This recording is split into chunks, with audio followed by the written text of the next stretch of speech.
La Chambre de développement économique a organisé une mission d'entreprise à Istanbul du 6 au 9 novembre. Un déplacement dans le cadre de la visite officielle du prince Albert II en Turquie. Cette mission économique était conduite par Michel Duta, le président de la CDE. L'objectif étant de tisser de nouveaux liens dans le monde des affaires entre les deux pays. Une délégation monégasque composée d'hommes d'affaires et dirigeants de 30 entreprises de la principauté. Grande délégation, très grande délégation.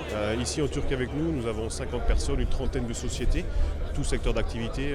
Ça n'étonnera personne. Bien évidemment, on a du textile, nous sommes en Turquie. On a de l'industrie. Le métier de la banque finance est un vieil habitué des déplacements CDE. Mais nous avons je dirais que l'ensemble des secteurs d'activité qui sont présents à Monaco sont aujourd'hui représentés en Turquie. Depuis des années, la CDE organise régulièrement des missions économiques un peu partout dans le monde. La Turquie est une destination particulièrement intéressante. Nous sommes une économie qui grandit très rapidement. Pendant les 10 dernières années, en moyenne, nous avons grandi à peu près 7%. L'année passée, c'était 8%. Alors c'est une économie et c'est un marché qui grandit. C'est pour cela que quand une société vient en Turquie, il ne trouve pas seulement une économie qui grandit très rapidement, il ne trouve pas seulement un marché qui grandit très rapidement, mais en même temps, il a accès à une très grande géographie comme Moyen-Orient, les Caucases et l'Afrique du Nord. Je pense que la place de la Turquie, elle est essentielle sur la carte de la géographique économie mondiale. Et aujourd'hui, on nous disait qu'elle était le 17e pays au niveau mondial en matière de produits intérieurs bruts. Je pense que très vite, et c'est d'ailleurs leur but, j'en ai parlé avec leur président, c'est d'être dans les 10 premiers. Et ça sera certainement le cas sous les 10 prochaines années. Donc il faut être là. Monaco doit être là. Vous l'avez entendu, la Turquie, une base géographique capitale entre l'Asie centrale, le Proche, le Moyen-Orient et l'Afrique.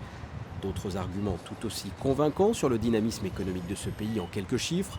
La Chambre de commerce d'Istanbul, fondée il y a 130 ans, est la 3e chambre d'Europe et la 5e au niveau mondial, avec au total 350 000 adhérents, ce qui représente 45% de l'économie turque, soit un chiffre d'affaires de 140 milliards d'euros. Pendant 2 jours, plus de 150 rendez-vous ont été organisés entre sociétés turques et sociétés monégasques. Les voyages que la CDE organise sont toujours des voyages très intéressants. La Turquie étant un marché en pleine croissance, notre société de gestion espère pouvoir récupérer quelques clients turcs, de ce qu'on appelle les High Net Worth Individuals. Peut-être essayer de les convaincre à venir s'établir à Monaco, ce qui serait une bonne chose pour Monaco, et puis leur proposer nos services de gestion de patrimoine. La Turquie, pour nous, est un marché important aussi depuis plusieurs années.